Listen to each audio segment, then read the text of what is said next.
Bonjour, bienvenue sur Mamoon Spirit dans cette vidéo sur les traumatismes. Mais alors pourquoi l'âme fait le choix de vivre des épreuves jusqu'à même vivre des traumatismes?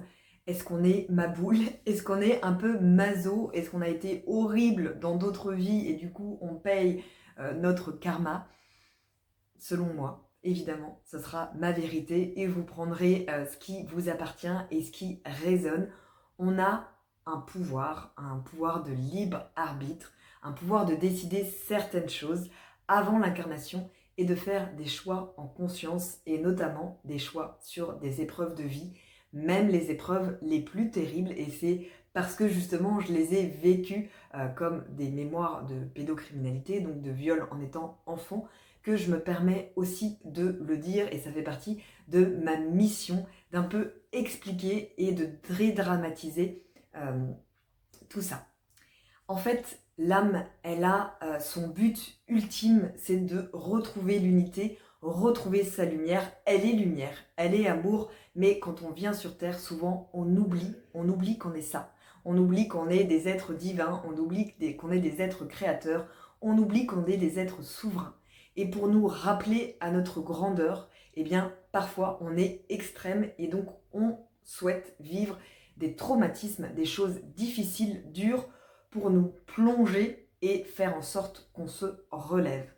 Il y a aussi, donc ça c'est une des explications et pour moi c'est la plus essentielle, c'est de ne pas se voir comme des petites victimes, mais plutôt comme des personnes qui ont choisi cette étape-là. Mais par contre, l'illumination ne se fait pas tout seul et on parlera, il y a plusieurs étapes, 4 principales, qui se font tout au long du traumatisme qu'on vit. Donc avant d'être dans ce grand réveil et dans cette prise de hauteur, cette prise lumineuse de se dire oui, ok, j'ai créé ça et finalement, je suis la metteur en scène, le metteur en scène de ma propre scène, de ma propre scène de théâtre, de ma vie. Et du coup, j'ai le pouvoir de transformer les choses et de ne pas rester dans ce statut de victime ou pas. Donc ça, c'est toujours un rappel de l'âme puissant. Et avant d'en arriver là, on passe par des étapes. Et moi, je suis passée aussi par des étapes difficiles, compliquées, avant de se sortir la tête de l'eau. On peut vivre aussi des épreuves pour libérer un karma, mais le karma c'est pas juste personnel. Qu'est-ce que c'est le karma? C'est ce qu'on a pu vivre dans d'autres incarnations, mais il y a aussi le karma familial qu'on porte, le transgénérationnel. Il peut y avoir aussi le karma du lieu, même il y a un karma pour la France par exemple, il y a un karma pour n'importe quel pays, pour la race aussi humaine, pour tout un tas de choses. Donc on est quand même des êtres multidimensionnels, des âmes multicouches, et donc il n'y a pas une seule raison, mais souvent c'est un ensemble des raisons qui font qu'on va choisir des épreuves plus ou moins lourdes. Et alors pour les âmes, on pourrait se dire, ah bah oui, mais elle ou lui, il a une vie hyper simple, hyper facile. Bien souvent, quand il y a des âmes qui ne vivent pas énormément d'épreuves, c'est qu'elles commencent leur parcours d'incarnation sur Terre et que du coup elles sont des jeunes âmes et que en l'occurrence c'est plus facile pour elles de choisir des petites épreuves mais pas la méga catastrophe. Donc à l'inverse, si on prend l'opposé, les âmes comme moi qui ont choisi des énormes traumatismes, souvent c'est des vieilles âmes, des âmes qui ont déjà évolué, qui ont déjà un certain éveil de conscience, mais qui veulent avancer plus loin. Et d'ailleurs, les âmes qui vivent des expériences terribles, je pense notamment aux enfants qui sont victimes de graves maladies, d'accidents, qui disparaissent, qui sont tués. Souvent, ce que j'ai pu observer, c'est que souvent, c'est des âmes extrêmement belles, extrêmement pures, extrêmement évoluées, et qui sont venues, non pas en général trop pour elles, pour évoluer en conscience, mais qui sont surtout venues pour faire évoluer les proches et évoluer l'humanité, et un peu se désigner volontaire comme pour dénoncer finalement un système qui ne va pas. Et donc dans les âmes, il y en a de plus en plus dans ces dernières années. On parle des âmes starseeds, des âmes venues d'ailleurs, qui ont ce grand pouvoir de en fait venir pour ouvrir les consciences et montrer là où ça va pas, montrer là où ça fait mal. Mais avant de comprendre ça, on passe par des phases difficiles en fait, de se dire mais comment ça se fait que j'ai vécu des épisodes comme ça, et surtout que la première phase, qui est la phase de déni, qui peut même être avec de l'amnésie traumatique, comme ça a été mon cas, bah, en fait, on a un sentiment de mal-être, mais sans savoir réellement pourquoi, réellement d'explication de où ça vient. Et souvent, il y a plusieurs couches. Donc moi, il y avait les viols et il y avait aussi le syndrome du jumeau perdu. Donc j'avais une autre âme qui était là avec moi, dont je n'avais pas souvenir, mais mon âme, mon corps se souvenait. Et comme on est dans cette première phase de déni, d'être pas bien, mais sans savoir pourquoi, voire d'amnésie traumatique, en fait, on peut se poser les mille questions du monde. On peut se dire, ah, j'ai vraiment pas de chance. Hein. J'aurais pas dû naître dans cette famille-là. J'ai vraiment pas de chance. Et être dans ce positionnement victime, mais sans se rendre compte finalement qu'on se positionne en victime en se disant juste, la vie est injuste et j'ai pas de pouvoir sur ce qui se passe. Et vraiment, c'est terrible ce qui se passe.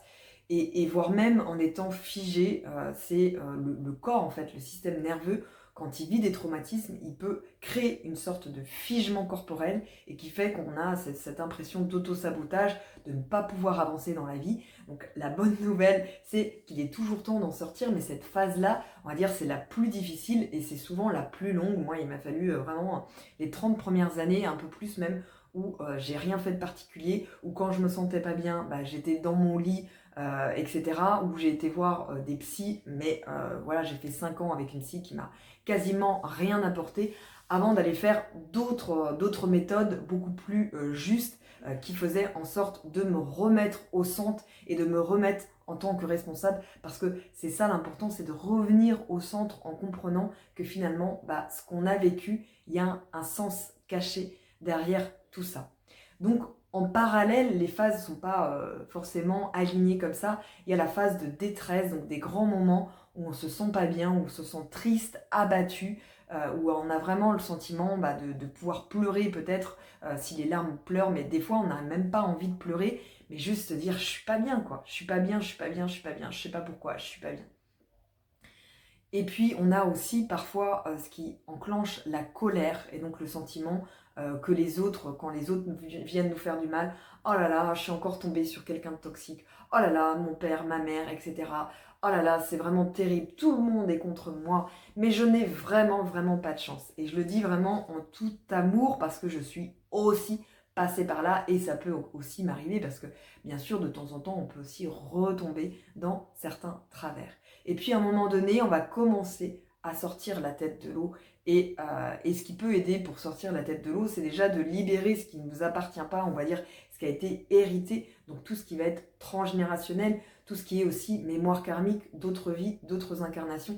Moi en tout cas j'ai commencé par là et c'est vrai que ça allège en fait avant d'aller sur sa propre vie qui est souvent plus compliquée, plus difficile, bah, le fait d'avoir enlevé des couches comme ça, on peut se dire ah je respire un peu mieux et ah je peux comprendre un peu mieux pourquoi j'ai vécu tout ça. Mais c'est pas l'étape finale en fait. L'étape finale c'est de revenir à un moment donné, il faut bien recentrer sur sa propre vie et revenir sur bah oui ok il y a des mémoires compliquées dans ma famille, ok j'ai eu des mémoires compliquées dans d'autres vies, mais et sinon, est-ce que j'ai toujours ce sentiment de se positionner en tant que victime? Et donc, en plus du positionnement, quand on est positionne en victime, il y a les deux autres qui vont avec, donc il y a le sentiment aussi d'être bourreau parfois, donc ça c'est dans les phases où on est en colère, et souvent bah, c'est nos proches en fait qui subissent les conséquences, que ce soit nos compagnons amoureux, amoureuses, ou les amis, ou la famille, etc.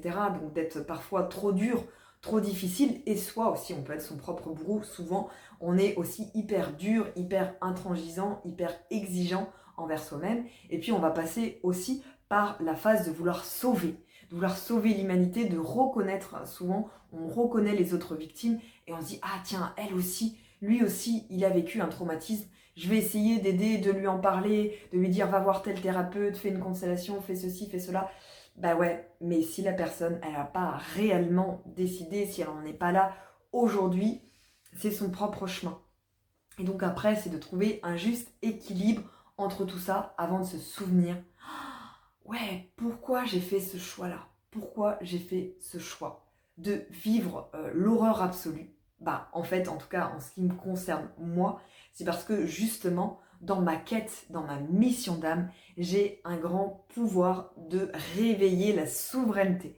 Mais de réveiller la souveraineté pour moi et pour les autres. Mais avant de l'incarner pour les autres, avant d'être ce modèle, entre guillemets, en toute humilité, hein, en fait, j'ai dû le vivre moi-même. Parce que les sujets, en fait, qui nous appellent, les sujets de cœur, là où on a traversé le plus de difficultés, c'est là où on a notre plus grande force, souvent. Moi, il y a aussi le sujet de la maternité. Maternité difficile, parentalité compliquée, des enfants qui ne dorment pas, fausse couche, jumeaux perdus, fertilité, etc. Et donc c'est aussi des appels de mon âme, des appels que oui, il y a eu beaucoup de choses dans les lignées, beaucoup de choses dans le karmique, et du coup aussi dans ma vie actuelle, mais pour permettre vraiment un grand coup de ménage. Donc finalement, pourquoi l'âme choisit de vivre des traumatismes, des épreuves, c'est pour avancer, c'est pour évoluer soi-même et aussi faire avancer le collectif et aussi faire avancer la conscience, faire avancer l'humanité. Et donc bientôt, on n'aura plus besoin de ramener autant de lourdeur. Là, on est vraiment dans ma génération où souvent on a vécu des choses difficiles, compliquées, mais dans les générations de nos enfants, souvent c'est beaucoup plus facile pour eux. Parce qu'il y a moins besoin, comme les parents sont éveillés, font ce travail de ménage, de prise de hauteur, de prise de conscience, les enfants qui viennent après n'ont plus besoin de ramener autant de lourdeur, autant de difficultés et peuvent directement être dans la joie, directement être dans la conscience, directement être dans le pouvoir personnel parce que justement, en tant que parents, on leur a appris à être dans leur pouvoir, on leur a appris à communiquer, à être à l'écoute de leurs ressentis, donc ils n'ont plus besoin dans la même intensité de vivre les mêmes choses. Et quand on est dans cette dernière étape, l'étape d'acceptation, de joie, ça fait du bien de se dire ouais, en fait, je suis bien plus forte qu'il n'y paraît. Et moi, je suis venue vraiment pour porter ce message aussi au monde, de dire que c'est pas parce que tu as vécu des trucs compliqués, difficiles, y compris des violences physiques, des deuils compliqués, même de l'inceste, ce qu'il y a de pire, qu'en fait, tu dois rester là, dans ton positionnement, et que ta vie est fichue, et que ton cœur est brisé. Il y a toujours les moyens de s'en sortir. Mais pour ça, il faut accepter de traverser ce passage, et ça ne se fait pas comme ça. C'est tout un chemin, et c'est au quotidien de mettre des actions en place, de prendre soin de son corps quand on a vécu des traumatismes. C'est hyper important. Moi, je fais beaucoup de choses pour mon corps et j'ai pas fini cette étape-là parce que je sais que j'ai encore à améliorer le rapport à mon corps, le rapport de devenir la meilleure amie de mon corps. Donc ça, cette étape-là, elle est encore en cours. Mais ça se fait, tout se fait. Donc, à toi, vraiment, de prendre de la hauteur et te dire, finalement, c'est pas si catastrophique que ça, d'avoir vécu toutes ces horreurs-là. Finalement, je suis une âme et j'ai de la chance, au final, d'être venue là sur Terre. C'est une expérience, mais incroyable. Si tu savais le nombre d'âmes qui font la queue en ce moment pour venir dans cette incarnation-là. Alors j'entends la petite voix derrière des personnes qui attendent, qui sont dans ce désir de bébé, dans ce désir de fertilité. Pourquoi l'âme ne vient pas alors qu'il y a des âmes qui viennent? Eh bien, pose-toi la question, est-ce que tu es assez dans ta vie? C'est-à-dire, est-ce que tu vis ta vie? Est-ce que tu as déblayé tout ce qui était lourd, tout ce qui était compliqué, tout ce qui était difficile? Est-ce que tu as confiance en toi? Confiance en la vie? Confiance en l'amour? Confiance au fait que c'est possible, que tout est possible, y compris ce choix d'accueillir un nouvel enfant. Rappelle-toi, tu es la créatrice de ta vie.